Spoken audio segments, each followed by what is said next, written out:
Ibaloon ang culture, hidden treasure, kag hindi dapat madula ang adventure. Together, let's capture Capiz!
Grabe yung mga kababayan ni Krista.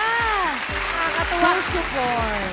Bukod sa pagpapakita ng talent at ganda ng kanilang probinsya, nakakatuwa rin yung pagkakaisa-isa ng mga Totoo, tao dun sa pagbabayan. probinsya. Pati yung mga outfits, ang ganda ng outfit ni Miss Capiz. At yung sinayaw niya pong yun ay tinatawag na Binalinghoy Dance.